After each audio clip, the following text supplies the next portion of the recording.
আসসালামু আলাইকুম, কেমন আছেন সবাই? নিয়ে আসলাম নতুন একটা ভিডিও। তো আজকে আপনাদের সঙ্গে শেয়ার করব ইলিশ মাছের একটি রেসিপি। আর আশা করি আজকের রেসিপি বা ভিডিওটি আপনাদের কাছে ভালো লাগবে।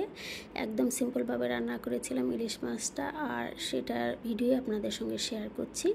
আর আমি যেভাবে রান্না করেছি এই তরকারিটা আমার কাছে তো খুবই ভালো লেগেছে। তো আপনারাও ট্রাই করতে পারেন, আশা করি আপনাদেরও ভালো লাগবে। তো অলরেডি দেখতেই পেরেছেন আমি একটা মোটামুটি সাইজের একটা ইলিশ মাছ নিয়ে নিলাম, আর মাছটাকে আমি কেটে ধুয়ে পরিষ্কার করে নিলাম। আর এখানে আমি সবগুলো পিস দিয়ে রান্না করব না, মোটামুটি যে কয়টা লাগবে সেগুলো দিয়ে রান্না করব। আর এখানে আমি নিয়েছি পেঁয়াজ আর কাঁচামরিচ, সেটাকে আমি ব্লেন্ডার করে নিব, ইচ্ছা করলে পাটাও বেটে নিতে পারেন। এখন আমি মূল রান্নায় চলে যাই। একটা প্যান নিলাম, তার মধ্যে দিয়ে দিলাম পরিমাণ মতো সরিষার তেল। আর সরিষার তেলটা দিয়ে যে এখানে পেঁয়াজ আর কাঁচামরিচটা ব্লেন্ডার করেছিলাম সেটা দিয়ে দিচ্ছি। আর ব্লেন্ডার যে করেছি একদম খুব মিহি করে ফেলি নাই, আমি কিন্তু অল্প পরিমাণ আস্তই রেখেছি।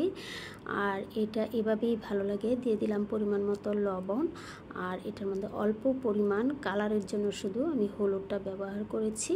ভিডিওতে হয়তো তরকারির কালারটা সেরকমভাবে আসে নাই, কিন্তু রিয়েল কিন্তু এই তরকারিটা অনেক সুন্দর হয়েছিল এবং খেতেও কিন্তু দারুণ হয়েছিল। তো এখন আমি ইলিশ মাছগুলো দিয়ে দিচ্ছি, দিয়ে এটাকে আমি হাতে ভালোভাবে মাখিয়ে নিব। ইচ্ছে করলে আগে আপনি ওই যে মশলাটা মাখিয়ে তার মধ্যে মাছটাও দিতে পারেন, কিন্তু আমি আগে সবগুলা মাখিয়ে দেন এটার মধ্যে আমি পানিটা ব্যবহার করব। তো মাছের গায়ে আমি একে একে সব মশলা ভালোভাবে মাখিয়ে নিচ্ছি, নিয়ে এটার মধ্যে দিয়ে দিব পানি দিয়ে এটা আমি রান্নায় বসিয়ে দিব। আর এই সিম্পল এই ঝোলটা খেতে যে কী পরিমাণ মজা, যারা খেয়েছেন তারা তো এটার মজাটা জানেনই, আর যারা খান নাই আমি বলবো একবার ট্রাই করবেন। আর ইলিশ মাছের এই যে টাটকা যে ইলিশ মাছগুলা আর এরকম পাতলা ঝোল করে রান্না করলে খুবই ভালো লাগে। আর সরিষা ইলিশ তো আমরা রান্না করি, ওইটা আলাদা টেস্ট, আর সিম্পল এভাবে রান্না করলে এটার একটা আলাদা টেস্ট। এটা মাছটা ভাজা হয় নাই, আবার এই যে সব ঝোল তেল সব কিছু মিলে অসাধারণ একটা রেসিপি।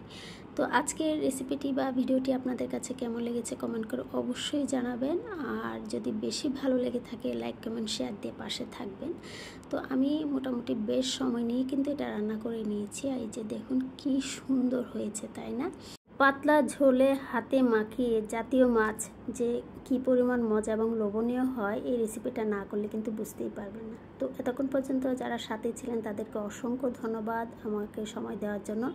দেখা হবে নতুন কোনো ভিডিওতে নতুন কোনো রেসিপি নিয়ে। সে পর্যন্ত সবাই ভালো থাকুন, সুস্থ থাকুন এবং নিরাপদে থাকুন, সে প্রত্যাশা রেখেই বিদায় নিচ্ছি। আল্লাহ হাফেজ।